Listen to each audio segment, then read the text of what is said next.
Hello everyone, hope you all are doing very good. Welcome to the second session of Python beginner course.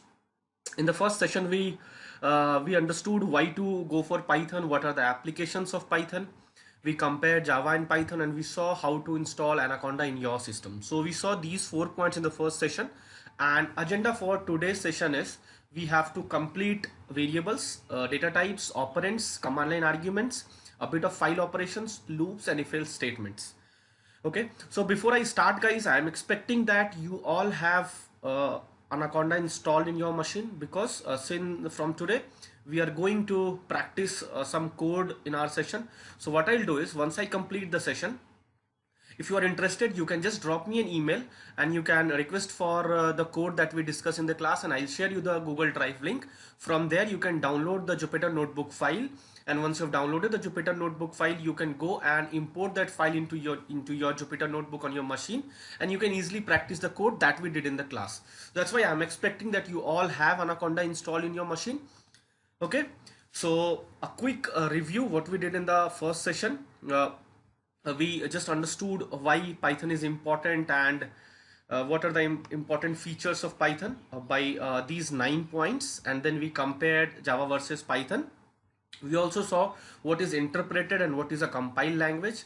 One of Java is a compiled language, Python is an interpreted language, so we also saw the difference. Now here comes the topic for today. The first and a very simple topic is variable. We all have heard this topic since our childhood. What is a variable? As the name suggests, it's something that keeps on varying. It's something that keeps on varying, are called variables. And if you go with the bookish definition, it's nothing but a reserved memory location to store a value. This means when you create a variable, you reserve some space in memory. Okay, so whenever you write a code, you obviously need some space to need some space to store some value. So we create variable for that purpose. Now I've quoted three examples here: A, B and C. A contains the value 10, B contains the value 20, and C contains the value Sam. So currently the value of A and B are 10 and 20 respectively, and C contains a string called Sam. But maybe in future this can change. That's why it is called variable. And if you see at the right hand side, I have shown three memory locations, A, B and C. All these are occupying some space in the memory location, and that's why we call it a variable. So one more thing that I want to add to it is, where are these variables stored? From where are these variables consuming the space?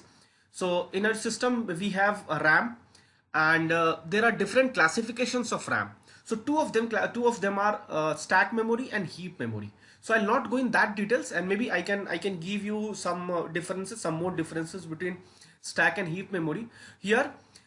Just understand, in the context of stack and heap, the string A, or you can say the variable A, will be present in stack memory, and if you want to call the value of A, then the value 10 will be fetched from the heap memory. So you cannot directly connect to the heap memory, you go indirectly through stack memory. So a pointer will be there. If you are calling a variable A, the variable A will be stored in stack memory, and when you are calling it, in turn it will call the value 10 from the heap memory. So stack memory is directly fetched, whereas heap memory is indirectly fetched. So this was the basic concept, and I think that this is applicable also in other languages, even in Java, even in .NET. These rules apply, these concepts apply. So these are the variables. We'll see some more examples of it. We'll see some more examples when we start practicing this. Next point is standard data types. So what are the data types? This is a bit different. Python has a bit different types of data in it, because say in the languages like C and Java, we were hearing about int, string, character, binary, and so that. Here the classifications are made on whether you can mutate a data type or not. If your data type is mutable, then we call it immutable data type, and these are of three types: numbers, strings, and tuples. And if it cannot be changed, I mean if it is if it can be changed, I mean if it's mutable, then there are also then in that case also we have three data types: list, dictionary, and sets. So we'll practice this one by one. Let me let me open the code, and by doing by showing examples, I'll show you number, string, tuples, and then list, dictionary, and sets. So if anyone asks you how many data types are there, so we'll say it's classified based on it's classified based on whether it can be mutated or not. If it cannot be changed, then we call it immutable data type, and the types are numbers, strings, tuples. And again, if it can be changed, then we call it mutable data types, and the types of mutable data types are lists, dictionaries, and sets. So let's go to the code, guys, and we'll discuss number, string, and tuples, and then I'll show you some examples of it. Give me 2 minutes. I'm opening my folder where I've stored that.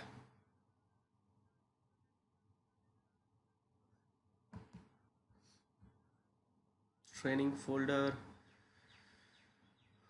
data science, we have Python code, and here opens the first code section of it. So guys, before we discuss this data type, I'll give you some basic idea. I mean, some basic concepts, but not basic. That's very I mean, simple things. The first thing is, if you want to print something, you will come on data type. What is immutable, mutable? We'll see the example of all the 6 data types. Before that, just understand 2-3 things. First, how to print a statement in Python, and how can you comment out some statement in Python. The first is print. We also saw this when we compared Java versus Python. If you want to print something, just write print statement, enclose this in a small bracket, okay, and enclose also put 2 semicolons. Also put just enclose this between 2 single quotes or double quotes, and just remember, Python does not differentiate between single quote and double quote. So even if you put single quote here, it will work. This doesn't matter. Python does not differentiate between single quote and double quote. Okay?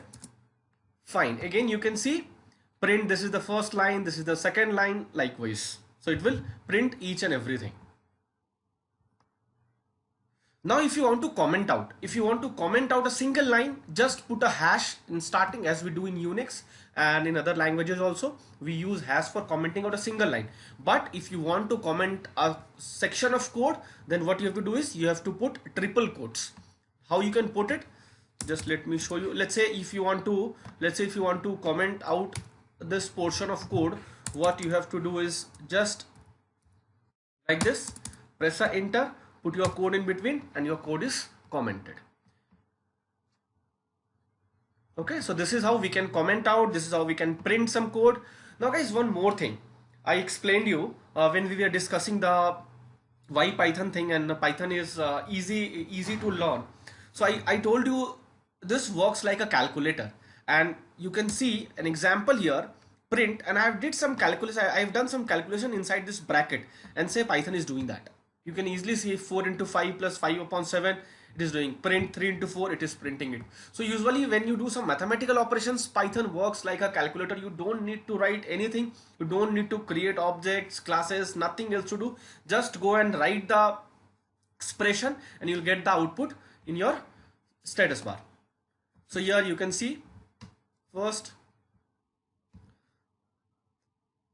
Now let's jump onto the variable part that we discussed. So first, I've taken a variable called a. I've not assigned value directly. I'm doing some multiplication here. So I've done 6 into 7. Okay, let me put 42. Let me do 42. So as we discussed in the slide, a is equal to a is equal to 10, and when you declare a variable, what it does is it goes and it consumes some space in your memory. Here the same thing is happening.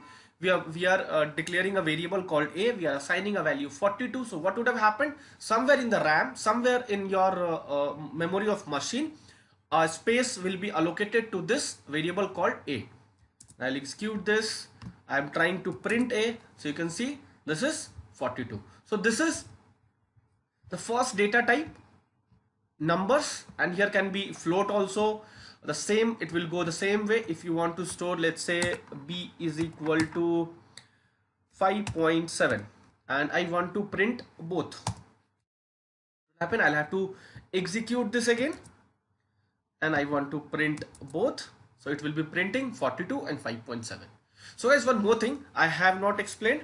This if you have installed Anaconda, how do we execute it? So I'll just brief you how can you open it. You have to go to this home page. This home page will open once you click on your Jupyter notebook, okay, and then you can open any files you want. I've clicked on this file and it will open in a new tab. Now it comes here. So if you're opening a file that is already existing, well and good, you can proceed. But if you want to, let's say, create some new file. So what you can do is you can go to new and you can create a new file, Python 3. You can give some name, or else if you don't give any name, it will be untitled file. Okay, so here what I'm doing is I'm already using an existing file. So now once you have created an existing file, you have created a new file, or you are working on some existing file, what you have to do is just write your line of code here, write a line of code here, and you have to press Control Enter. You have to press Control Enter from your keyboard, or else you can also run it from here. So you can do anything. So easiest way, the easy way to do is to press Control Enter in your keyboard. So we saw how to comment a code section, how to comment a single line, also how to print it. We also saw we saw two variables, a is equal to 42, b is equal to 5.7. We tried printing it. Next is the next immutable data type was string. So here let's not take the value as this. I'm taking a value, let's say C, and let me print C. So let's say I want to add a new line in between. So you have to use a plus sign here, put a plus sign here, and just write. Okay guys, now what this problem is, name print is not defined, first thing. So just remember, Python is a case sensitive language.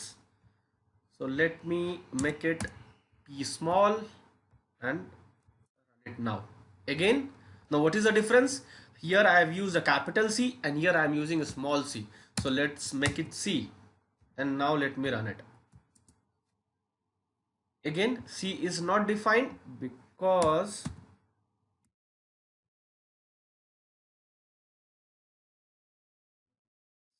I did not execute it. My bad. Now you can see this is the value of this variable. So this was a string. So we discussed in the first class, and when we compared Java versus Python, what I said is we do not put any data type before the variable, like string A or string B or char A, char B, int A, int B. We don't do anything like that. Just declare a variable, assign the value, enclose into a single quote or double quote. Python will understand, okay, this is a string. That's it. No need to write anything. Even if I enclose it with a single quote, let me put a single quote, it will work. Executed this, this is the value. Okay, so this was string.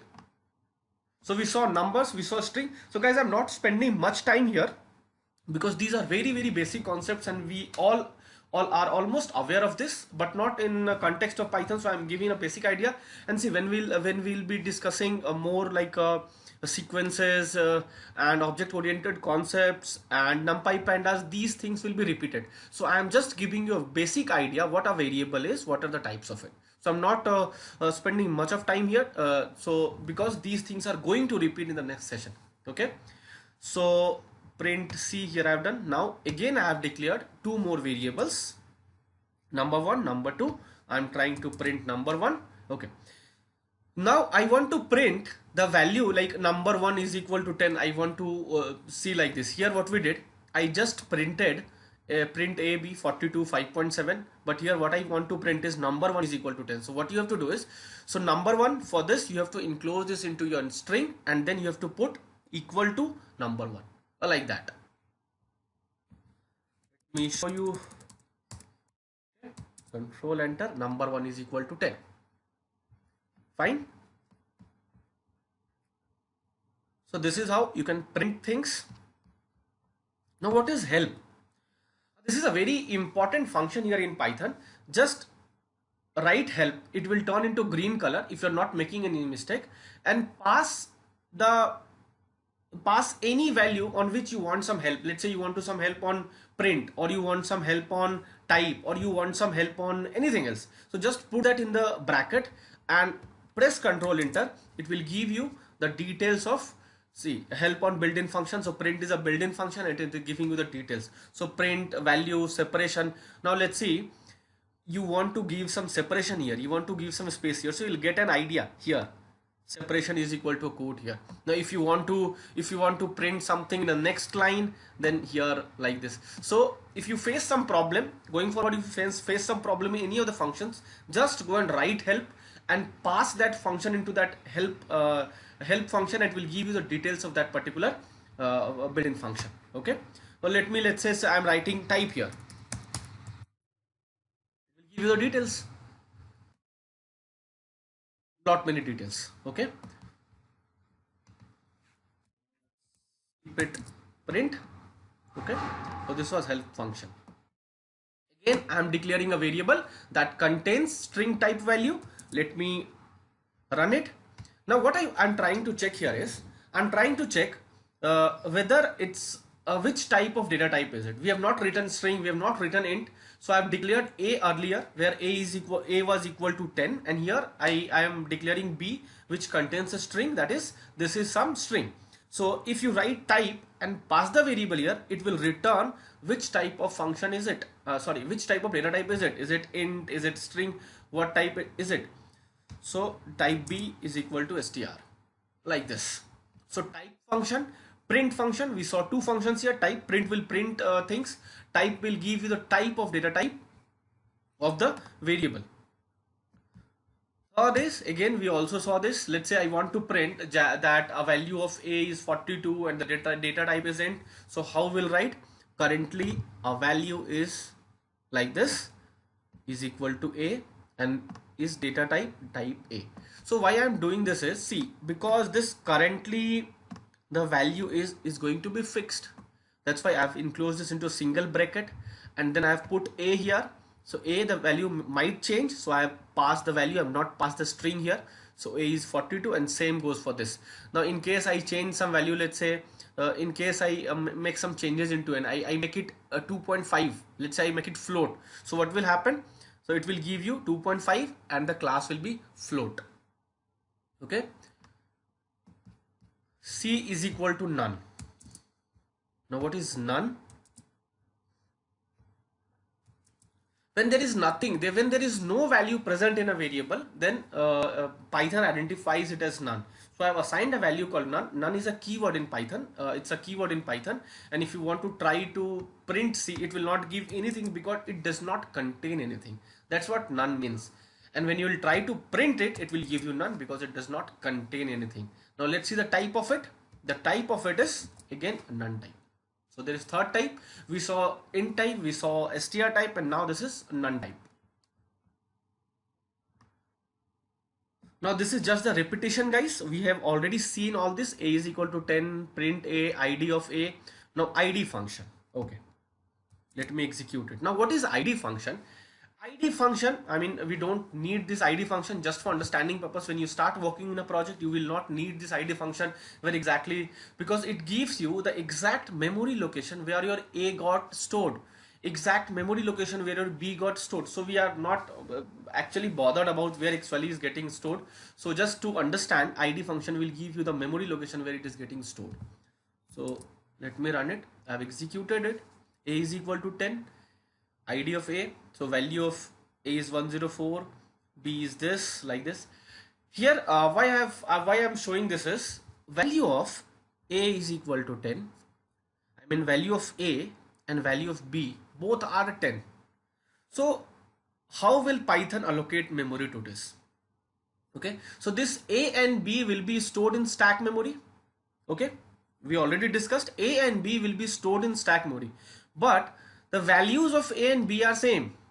So in the heap memory, there will be only 110. Obviously, there will be only 110, and both a and b will be pointing to that particular 10. So if you see the memory location of this a and b, both are same.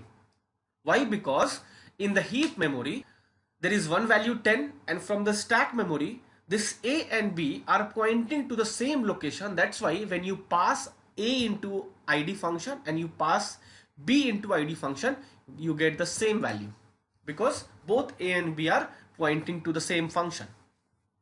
Fine. Next value, I am taking some different values here. A is equal to 10 and A is equal to 20. Actually, this overrides. We should take B here and I should try printing B here.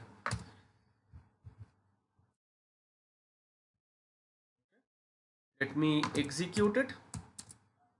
Now you can see the memory is different. Because in the heap memory now 10 will be different, 20 will be different, A will be pointing to 10 and B will be pointing to 20. Now if I make it 20, A will start pointing to 20 again. If I make it 10, B will start pointing to A again. Okay, so hope you have understood how the memory is getting allocated. If the values are same, if the values are different, what is the function to check, what is the exact memory location of it. So we saw string data type, we saw a number data type. Now the third was, let's go to the slide again. So the numbers we saw a string. Again, numbers are classified, guys, so I didn't discuss that. Almost same, thus the value differs. Number is again classified into three types: integer, float and complex number. Complex number, so integers are the integers maybe 5, 7, 9. Float is a decimal value 2.5, 7.5, 10.0, like that. And complex number is when something like that 10 plus 2i, that iota value is there. So we'll see that not that important. Important for us is mainly float and integer. And then in string, this is single. No further classification of a string data type. Third is tuples. Go to code again. Now what is a tuple? Here tuple is a type of data in Python where you can store any value. It's just like if you remember array, what we were doing is array. Let's say we were having an array called A and we were storing 10, 20, 30, 40, like that. The same happens here.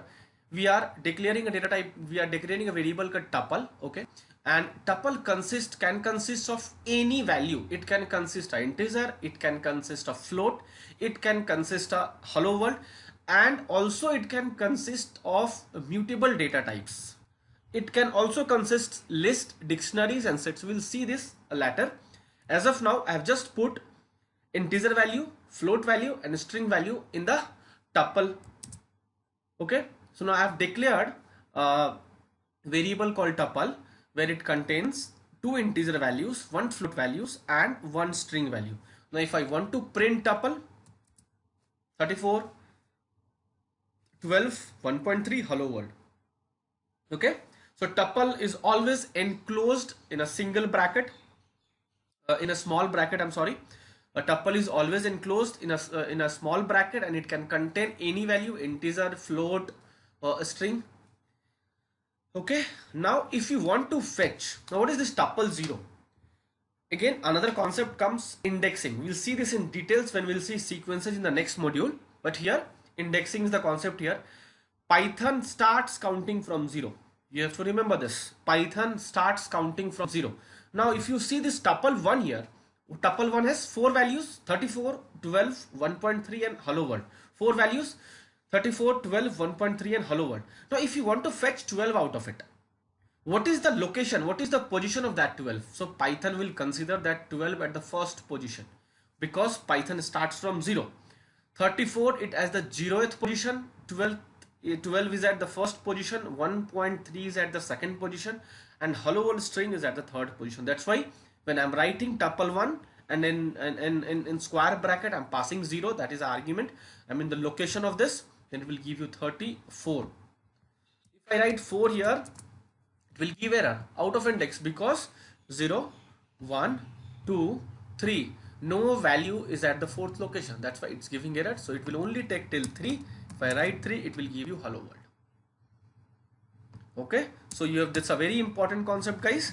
Python starts counting from 0 and not 1. We already did this. Okay, a quick recall: numbers, strings and tuples. Okay, numbers again further classified into integer, float and complex number. No further classification of a string. You just need to enclose it in a single quote or double quote. Python does not differentiate between single quote and double quote. And again comes third data type is tuple, where you can store any type of value, string, int, float, anything, but you have to put that in small bracket, and if you are putting a string inside it, you have to enclose it by single or double quotes. So this was tuple. So this was the three data types. We are going to practice much more on it. I was just giving idea because these are very basic things. So once we'll practice some good code, we'll practice some complex code, we'll see some object oriented concepts, we'll see sequences. These things are going to be repeated there. Okay, so you'll get much more materials. So just try to understand what exactly is tuple, what exactly is integer, what exactly is string. Okay, so next was, now what was the classification actually? What is the basis of classification? Why it is called immutable? Why it is called data type? So I'll show you this. So I'll show you this. What is the difference? Actually, once you have created this tuple, you cannot update it. What do I mean to say? I mean to say here is, I've already shown here. Tuple 1, it consists of 4 values: 34, 12, 1.3 and hello world. Now what if I want to update this 34 with 43?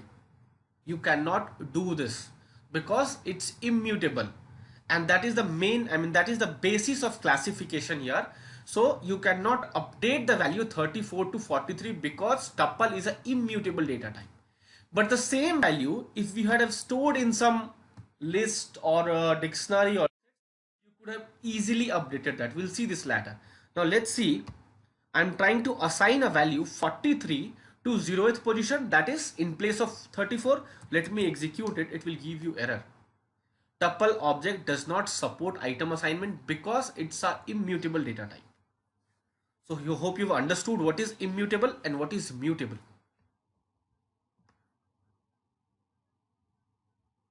Okay guys, next data type is, we'll jump on to the mutable data type. So mutable data types are lists, dictionaries and sets. Now what is the difference? Mutable, we've already seen what is mutable and immutable. So when you declare a list, it's it's mostly more like tuple. Only difference is you have to enclose this into square bracket, and this can be updated. The value can be changed. We'll see this. Now let's say I have declared a list. I have named it list1 because list is a keyword. So I have declared list1 where it contains 34, 12, the same values that was stored in the tuple 1, and I'm trying to print this list. Okay, so here I get 34, 12, 1.3 hello world. Now if I am trying to get the ID, at which location this variable list1 is stored, so you'll get that also. Now I'm trying to fetch what is the value at the 0th location, so again it will give you 34. Now I'm trying to change the value of 34 to some other value. I'm trying to put a string called changed value in place of 34. Will it happen here? Yes, it happened. Not giving error, that means it has happened. And it gave error when we were trying to assign some value in the tuple because that was immutable and list is mutable. Now if you execute it, you can see this 34 has been changed to changed value. And in the same way, the memory location has also changed. Now if you see the ID, it is different. The ID is same because we are using the same list. Okay, we are using the same list.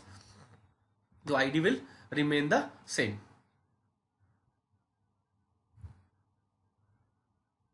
Now dictionary. The next data type is dictionary.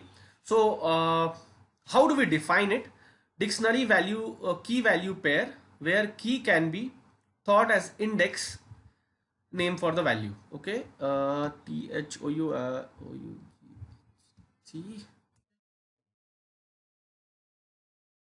Here like in list and tuples, what we saw is we stored 34, we stored 25, we stored 25.3, we stored some string ABCD. But here are two things. Let's say a dictionary has, let's say, 4 values inside. Now each value will have a set of key and value.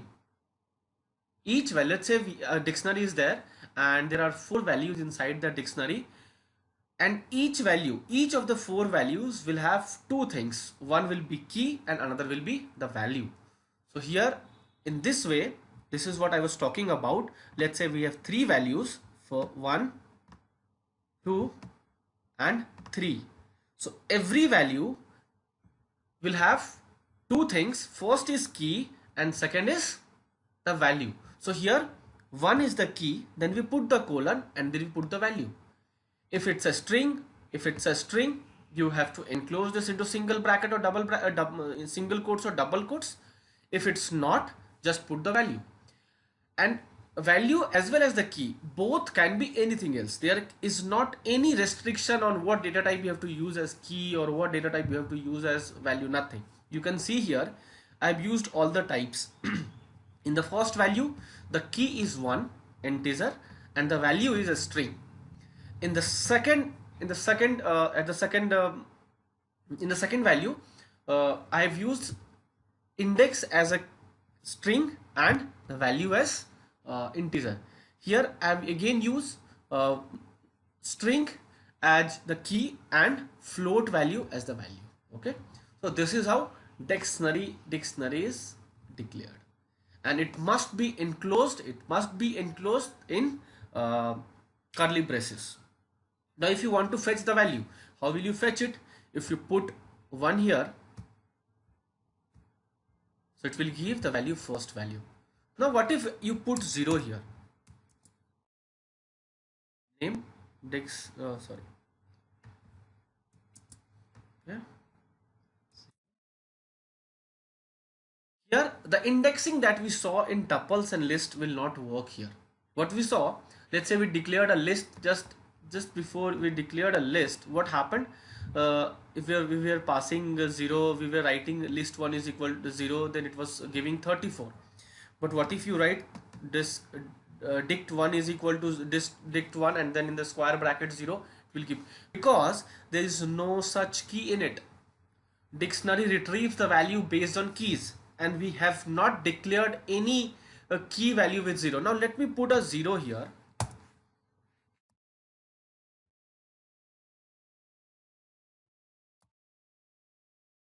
Execute it, and now let's try to fetch 0. You can see 0. So just remember, in dictionary the value is fetched based on the keys and not on the position of 0, 1, 2, 3. Okay, that's why initially I was not having a value 0 in this variable, dictionary variable. Okay, now that's why it was giving error. Now I have defined a value called 0, 0, so it has returned 0. Okay, again this id part will give you the location exactly where it is stored. Dictionary 1 is equal to float value is equal to 90. It is also mutable, so you can update this in the same way that we did for list. Let's say in place of 89.4 you want to put 90. So what you have to do is dictionary 1 pass the key value and put the new value that you want to get updated to and run it. It will be updated. You can see float value is 90. Memory location is same.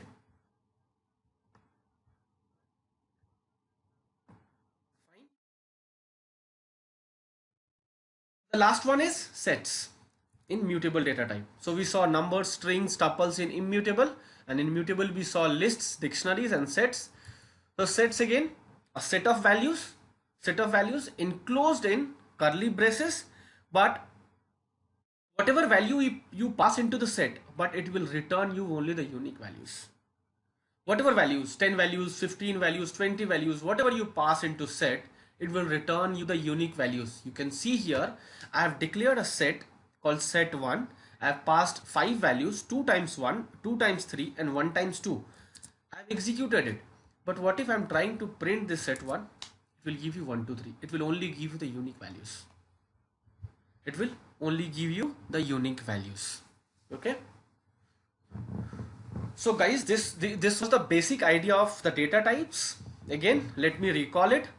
Number, that was further classified into integer and float and complex number. Integer, that was enclosed in single or double quote. Then we had tuple, a variable declared that was put in a small bracket, and you can put any value: float, integer, string, anything. List, again enclosed in a square bracket, you can put any value. Dictionary is you can say is a collection of key value pairs where you can fetch the value using key. And set, again a set of values enclosed in curly braces which returns only the unique values whatever you pass to it. So this was the data types. Let's move on to operands. So guys, I'm not going to explain this much. This is very simple thing. I mean, operands are nothing but plus sign, minus sign, division, square, mod. Assignment means equal to, comparison means less than, greater than, again logical means and or not, bitwise is one space after, one space before, identity is whether some value is a part of some list or not, so it's like is there or membership is in it or not. Let's say we have declared a string or a list of 5 values, and I want to check if 2 is the member of that list or not. So that's called membership. We have to check membership there. So we'll see just 1 2 examples, and we should not waste much time here because this is very much basic. What is this? -5 upon 2. Okay, so this gives you the remainder. So minus this,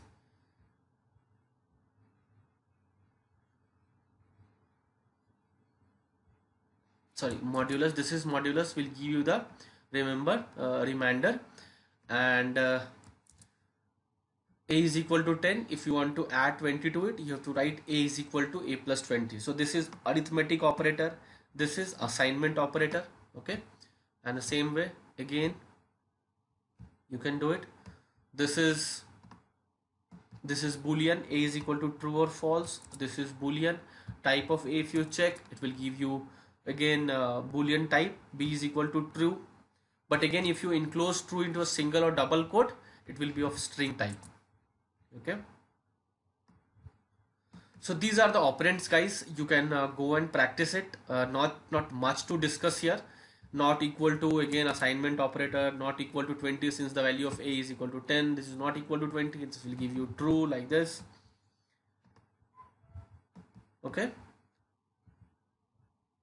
if this is 0 or not, or greater than 20 or not, like this you can check the values 16 and 20.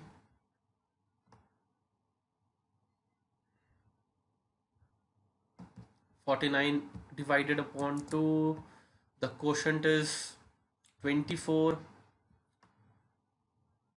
This gives you the quotient, this gives you the remainder. This is assignment operator, this is membership. Membership or identity, I guess membership is little different. This is identity. Membership is in and identity is. Okay, idea of this. You can check, I have declared 2 lists. I'm checking if list 1 is equal to list 2 or not. That will return you true. List 1 is not list 2. This is again also true. List 1 is not list 2. These two are different. This is returning true.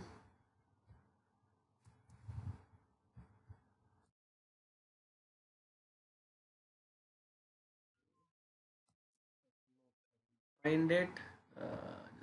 Just a sec.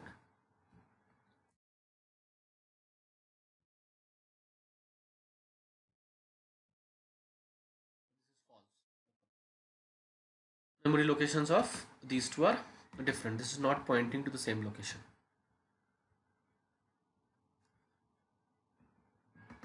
That's why list 1 is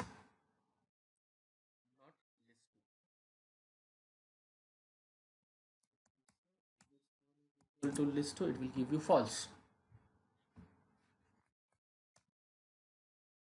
Couple 1 is equal to 1 2.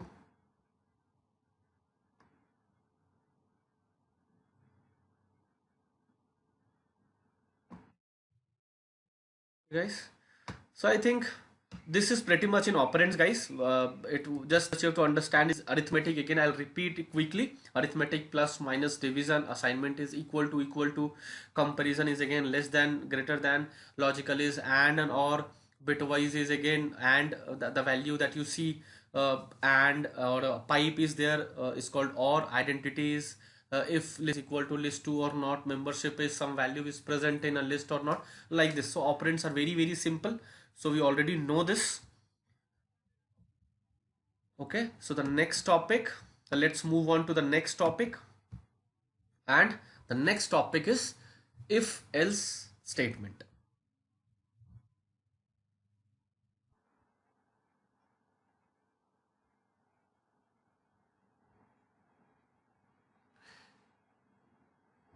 Okay, so we'll see if else statement now. So on the screen you can see the syntax of if else statement. First you have to write if, then the condition, and then whatever you want to print. Then let's say if you want to test some more condition, then you have to write else if, or I mean elif, and then the third one is else, and write the statement. Okay, so here is an example at the right side. X is equal to 10, y is equal to 12, and now in the first on the third line it's checking if x is less than y, then print x is less than y, elif x is greater than y, x is greater than y, else x and y are equal. Now guys, here you have to understand the syntax is very simple. I mean nothing rocket science here. Just put if in the bracket, put the condition, and print whatever you want to print. Same happens for elif and same happens for else. But what you have to keep in mind is the indentation part that comes in picture here. We discussed the indentation part while we were comparing Java and Python. So we saw that indentation is important in Python but not in Java. So here you'll see the importance of indentation in Python. You can see over here after this after this if x is less than y and colon. So this is one indentation. If you start your print statement from here, there will be a syntactical error in your code. Or if you start your print from here, then also there will be an error in your code. So it's mandatory for you to start your print statement from here only, because this is indentation, and this is valid for even elif or and also else. I mean wherever colon comes, just after that in the just the next line you have to follow the indentation rule. Okay, so this was a syntax guys. Let's see one of the examples. It's not that complex. So this is the example.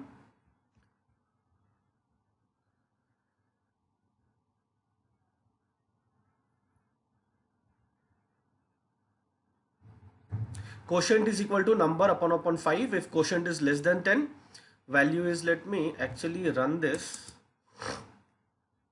I think there is some issue in it. So let's leave this one. I think this is not a good example. Let me take another example which will be easier to understand. Just a second.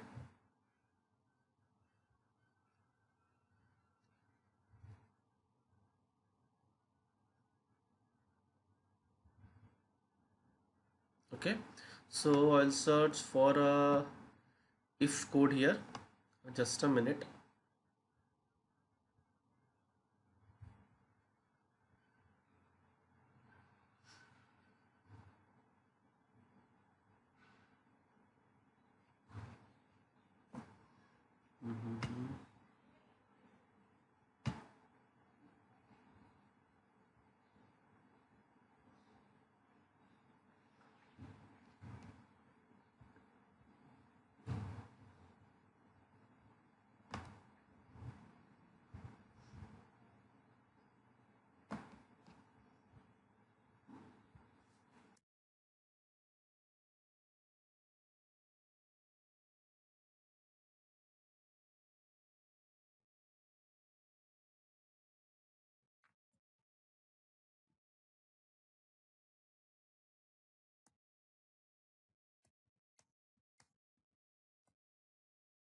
Okay, so let's see this example only. We had not declared number, so I've declared number is equal to 12, and then I've declared quotient is equal to number upon 5. That means quotient gives you when you divide the number by 5.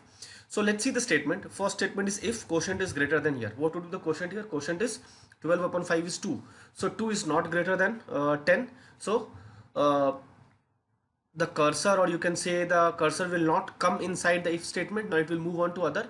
If quotient is greater than 5, even this is not correct. It will come to the third one. Quotient is greater than 1. Yes, it is greater than 1 because it's 2. Now print the value is 2 and it is smaller than 5 but greater than 0, like this. So whichever statement will hold true, the cursor will move inside that particular block. This was not true, the cursor jumped on to the next one. This was also not true, it jumped on to the next one. Even if this would not have been true, it would have jumped to else part. So let's say if the condition is not matched in else or any of the elif column, any of the elif blocks, then the cursor will move on to the else statement and it will print the last line. This is the last line. So this is the example for if else statement, guys. Very simple. We'll keep on practicing on this from the next session onwards. In every code, almost every code will be using this if else statement, so no need to worry. I'll give you ample number of examples to practice for this if else statement. Okay, so let's move on to the next topic, and the next topic is loops. So there are two types of loop: while loop and then we have for loop. So now let's see the while loop. Here is the syntax. Let's say what I want is I want to generate a sequence from 0 to 5, and once the sequence ends, I mean till the highest number, till we touch the highest number, then print the sequence and then print a goodbye. Okay, so here I have initiated a number, that is count is equal to 0, and then I am in while condition. Then you have to write while, you have to start the loop and you have to check if count is less than 0, means the counter that you've initiated is less than 0 or not. Okay, so for now the counter is 0. So when the first run will go, 0 is less than 5. Okay, 0 is less than 5. So this will move into this block and it will print count. And what exactly is count? The count is 0 as of now, so it will print 0 over here. Now the cursor will move to the counter will move on to this fourth line where count is equal to count plus 1. Now we are incrementing the count by 1. Now it was 0 initially, now it's 1. So this is a variable. Now understand the concept of variable here. Count is varying. It was 0 earlier, now it's 1. Okay, so now count will store 1. Still it will not come out of the loop because it will again go here. It will come out from the loop only when this condition holds false. Okay, so count is equal to count plus 1. Now again it will go here. 1 is still less than 1. Now it will print 1, and this will go on till this condition becomes false. So it will come out of the loop when count becomes 5, because 5 is not less than 5. So it will come out of the loop and it will write goodbye here. So we are printing goodbye here. So this is the syntax of while statement. We have the condition count is equal to 0. Then we have conditional code. Then print whatever you want to print. This is the condition and this is the code for the condition. Let's say even if this is true, print this. If this is false, print this, like that. And then we have goodbye, and the output is from 0 to 5, and then goodbye. It prints goodbye once you have reached the limit of 4. Next loop is for loop. Difference between for and while loop is that I first understand what is for loop. So here what I have done is, now you can understand fruits. So I have declared a list. Fruits here is a list that contains three strings: banana, apple and grapes. Okay, now what I'm trying to do here is I'm trying to just iterate through this all the three objects and trying to print it. Okay, so let's do it. Let's do it maybe here. So voila, let's take A, make it faster. We have already spent more than 45 minutes. So AB,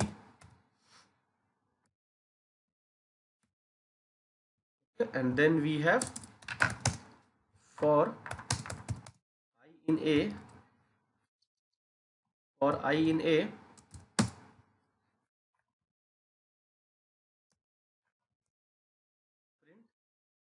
I'm keeping it simple as of now.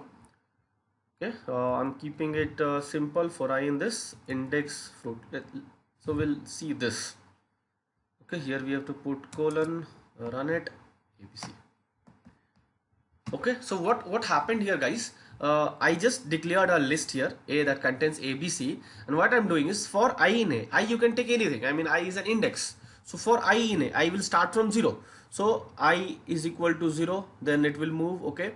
I in A, so first is 1, or you can say index or J, you can take anything. I mean, that is not the problem.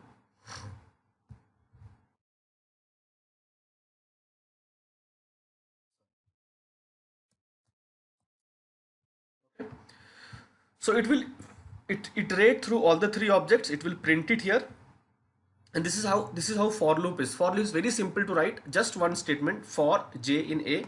I mean, j is an index, you can say. A is the list through which you want to iterate, and then the print statement, whatever you want to print. Now, what is the difference? Difference between for loop and while loop is that while loop doesn't know the amount of iterations. You don't know how many times you have to iterate. Whereas for loop is aware how many times the block has to be iterated. Now here you can understand that okay, only 3 times it has to be this has to be iterated. This has to be executed. But you're not sure about the number of iterations when you are executing the for loop. So this is the difference between while and for loop. And just understand the concept. Whenever you get the requirement, you will get to know what to use. I mean, based upon the requirement, based upon the nature of the requirement, you'll get to know what you have to execute, whether it's for loop or it's while loop. Okay. So this was while loop. Fine. We'll see some more examples in this session only for while loop. We are almost the end of this. Okay. So now guys, there are 3 loop control statement. Okay. There might be case that you want to come out of the loop when a certain number encounters, first thing, or you want to come out of a loop, or you say you want to skip that if a specific number you encounter, or you want to continue even if some problem happens in between. You want the loop to continue. So there are 3 break statements. First is break statement, the second is continue statement, and third is pass statement. What break statement will do, as soon as it matches the condition, it will come out of the loop. Terminates the loop, it will terminate the loop and it will come out of it. Okay. Continue statement causes the loop to skip the remainder of its body and immediately reset its condition prior to reiterating. Okay. It will continue. I mean, it will skip that particular part. We'll see that in the code. And pass statement is when statement requires syntactically, but you don't want any command or code to use. Just pass it.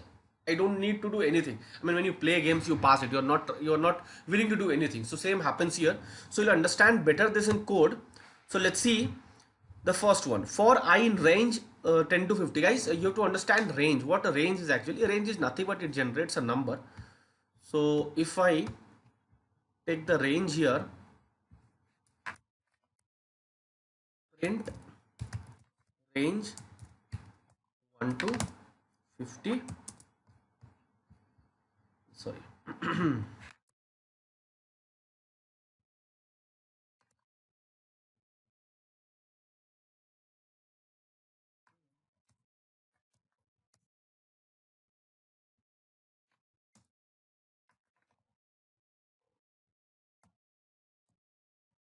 Now see what happens here. A number is printed till 59. Range is nothing but it will start from 1 and it will end at 49. Range function, the number mentioned, the end value mentioned is not the actual end value. The actual end value is end value minus 1. Here you can see it's 50 here, but the end value is 49. Okay, fine. Why this is happening? We'll discuss this. I mean, many more examples will come. I'll explain you why this is happening. But you have to make sure that it starts from Python, starts counting from 0, and it ends just before 1. I mean, just subtract 1 from the end value and it will end there. Let's say the end value is 50. So Python code will end at 49 and not at 50. So we have to remember this. These two concepts are very important. So here you can see what is happening. For I in range 10 to 50, it's trying to print every number from 10 to 50. Okay. Print I, fine. If I is equal to 30, break. Now you can see when it has reached that 30, it has come out of the loop. It has break the statement. Next is for I in range 1 to 11. Okay. Now j in range 1 to 11. That means what will happen? It will print 1, 2, 3, 4, 5 like that. And if j is equal to 5, continue. So you have to continue after j becomes 5. See, you can see happening it here for j. Now here, if we would have written that break, it would have it have broken the statement. It would have break the for loop, but here you can say it is continuing. Okay. Now third is for k in range 1 to 3, just pass loop ends here. I mean, as soon as it sees pass, it will come out of the loop. Nowhere the condition is whatever is happening, no problem. Just encounter pass, it will come out of the loop and it will print a loop ends here. So there are three loop control statements: break, continue, pass. You can do lots of R&D on your Jupyter notebook and you can understand it better. I've given you the examples and this is the best example. You can do some R&D, you can do some changes in the range function, you can do some changes in the if statement, you can do some changes in the for loop, and you can execute it in n number of times you want, and that is the better way of understanding. Okay. So this is how, guys, loop things go while for and then loop break statement. Okay. The next and the last topic for today is command line argument. Okay. So guys, one more topic was there. I think we also had mentioned file operations here. So we'll cover file operations maybe in the third module or fourth module. That would be better because it's nothing much in real-time scenarios. I mean, in some directory, I'll give you a brief idea, then we'll move on to command line argument. What happens in file operations if you want to open a file? Let's say if you have worked on Unix, then you write touch A, then a file of 0 byte gets created. Same happens here. If you want to create some file from your code, you can create a file from here. If you want to close some file, you can close a file. If you want to edit a file, you can edit from your code. So there are commands for that and different level of access for that. So anything can be done, and I'll give you a brief idea. Maybe in this next lecture or in any one of the first 5 lecture, I'll give you a few basic idea about how file operations are done in Python. Okay. So for now, we'll see command line argument. Again, this is a very small and simple topic, a one-liner topic. Let's say you have created a file test.py. I had explained you in the first session that if you want to execute a file, what will you write? You will write py and test.py. Okay. So py is a command. Okay. Py is a command using which you execute a Python file. So py is a command that needs one argument, and then that one argument would be the file name. So if you're writing py and test.py, here test.py is the file name as well as an argument. So you are passing an argument to that function is called command line argument. So you can see the example over here. Now Python test.py, argument 1, argument 2, argument 3. Okay, I'll come on this. The first argument is the file name that you are passing. You have to remember this. The first argument is the file name that you are passing. Now after that, you can pass whatever arguments are required by the file. Let's say you are trying to calculate the sum of two numbers in a Python file, in a Python code file. Okay. So what will you do?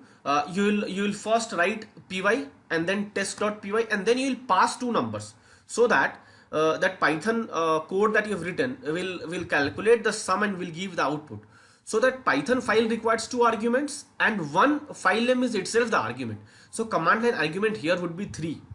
And if you are not passing any argument for the file name, just you are writing py and then the file name, then that file name is the first argument and the only argument. Okay. So you can see here the last one, list test.py, argument 1, argument 2, argument. Here they have written 4 arguments. That means this is the first argument, this is the second argument, this is the third, and this is the fourth one. Okay guys, and if you want to see the list, all the length of argument and all, you can use this code. Okay, I'll share this slide with you. You can just run this part, and you'll get to know that what exactly is argument and what exactly is command line argument. If you say a one-liner definition, is nothing but the value that you pass for your file to execute. That's it. Value that you pass for a file to execute. Let's say I'm repeating it again. Let's say you've written a Python code that calculates the sum of two numbers. Then when you are trying to execute the file, at the same time you'll also pass two numbers, and those two numbers would be the argument of the file. So those two numbers are the arguments and one file name is the argument. So here we have 3 line arguments to execute that, and overall this complete concept is called falls under the command line argument. Okay, so now hope all these things are clear to you. So we discussed data types, we discussed operands, we discussed if statement, we discussed while loop, we discussed for loop, how to use break, continue and pass, and then we saw command line arguments. One part we just left, that is file operations, that will be covered in the next lecture, maybe next or next lecture. Okay, so guys, this completes our first module, and I think you must have got some basic idea of how to start yourself, how to kickstart yourself to learn Python. So I guess you must have got some idea. In case you have any queries, you can put your queries in the comment section. And if you are interested to get the code, if you are trying to write down by saying the videos, then that is fine, you can do like that. But if you want the code, then just drop me an email. My email ID is again mentioned in the comment section. So just drop me an email, I'll respond to you with my drive link, so you can download the file from there. Okay, and one more thing guys, this slide does not contain each and everything that I'm explaining in class. This is just for reference. So it would be better if you keep on jotting down the things that I speak. So all the things that I speak is not there in slide, so you might miss so many points. So make a habit of writing every point that I speak, because that is going to be the interview question. I mean, if you collate all the points that I have spoken up in class, then that will be around more than 100 points in your notebook, and that will itself be a very good material for your interview questions. Okay, so make the habit of jotting down. Okay, don't rely on slides, because slides are just for reference. And yes, you will have the notebook file, Jupyter notebook file, that for sure you can practice, that will be helpful. Okay, so this concludes the first session, second session and first module of Python for beginners. Thank you very much guys for listening patiently. So meet you again in the next video, the third session and the second module, part 1. Till then, take care, goodbye.